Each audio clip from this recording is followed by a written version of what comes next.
What's up everyone? In this 5-part video series, we'll be talking about a disturbing topic that doesn't get talked about a lot because it's not really supposed to exist: violence in social life, and specifically violence in nightclubs. Now, this is a bit of a paradox. You say nightclubs are supposed to be the place where people have fun and party and there's peace, but it turns out for many people, nightclubs feel like a battlefield where violence is constantly on the brink of erupting. And this feels very different depending on your background. If you grew up in the society and you go to a club and maybe you're one of the cool kids, you might not realize that. But if you're part of a marginalized minority group, you have probably experienced some kind of violent bullying.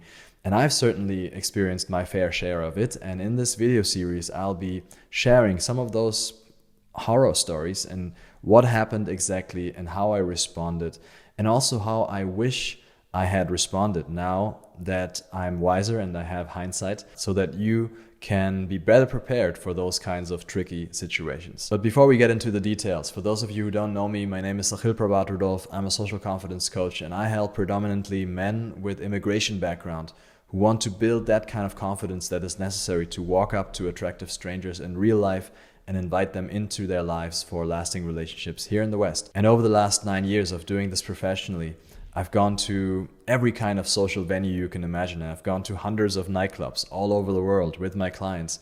And consistently what I found is that socializing in nightclubs can appear easy on the surface because there are so many more people that are actually available for social interactions than during the day. But at the same time, most people also that I work with perceive it as aggressive, extremely competitive, and at times violent. And so I want to just offer a conceptual analysis of why that is in this video here. Before then, in the next videos, I will talk about concrete examples. So to understand in what way nightlife brings out the violent side in humans, you have to understand that, like all of life, nightlife has a competitive aspect to it.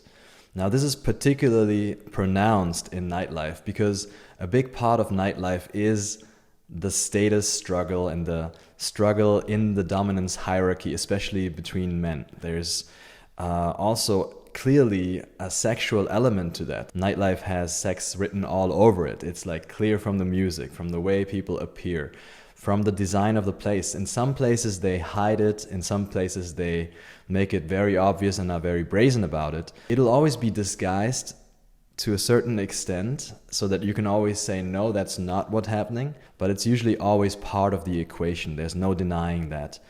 One can actually see nightlife as an intricate, orchestrated mating ritual.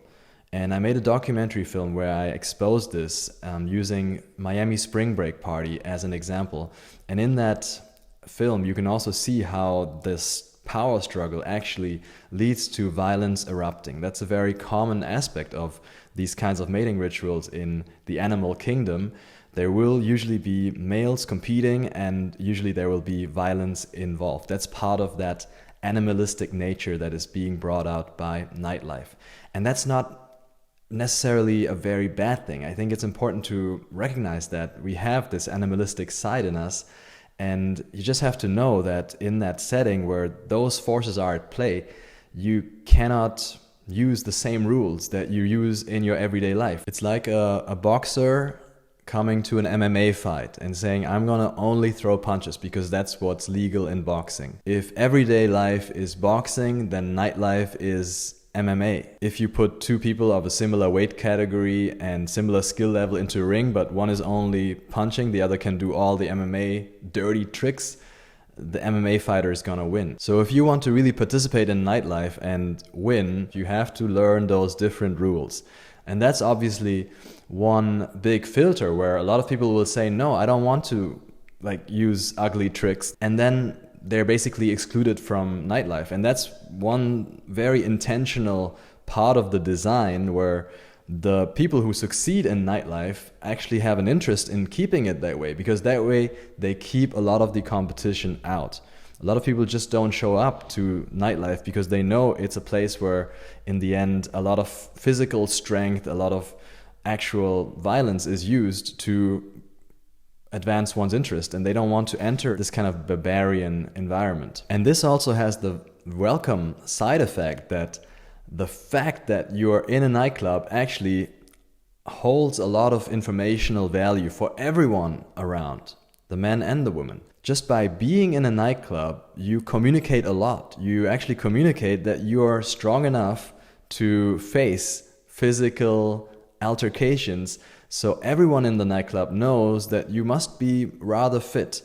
If the nightclub was too friendly, it would attract too many of the weak people, and thereby it would lose some of its appeal for many people, which is the opportunity to meet strong and confident people. And the nightclub itself also benefits from this violent air, because even for those people who actually come there and enter this battlefield, it's not so easy to enjoy themselves. It's not really easy to have fun in this kind of tense atmosphere. And so the obvious way to actually let loose is to consume alcohol. And that's how the nightclub actually makes its money. All right, so now that we understand why nightlife is rough and why it will remain rough, it's time to learn how to deal with that roughness.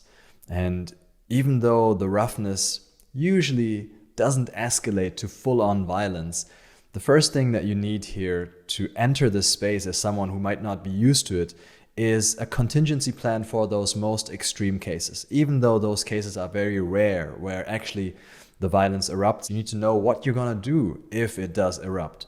Because otherwise your mind is going to use that as an excuse for you to not even enter the arena. You're gonna say, I can't go to those places because what if this and that happens? What if this guy gets angry? What if this guy starts screaming at me? And in this video series, we will resolve all of these what ifs. You're going to get a precise blueprint with 3 different strategies that you can use depending on the level of violence, the level of conflict. And I will be using 3 personal stories where each of the stories illustrates one of those strategies. As you'll see in the first 2 cases, the conflict doesn't actually erupt to physical violence. It stays on the verbal level or just below physical violence. And in the third one, it escalates to full-on fists and kicks flying. I hope you enjoyed this introduction and conceptual framework, which is just the first part of a 5-part video series. Subscribe to this channel if you haven't yet to get notified when the second video is up, and I'll also be linking it here once it's done. Thanks a lot for watching. Samgachatvam. Namaskar.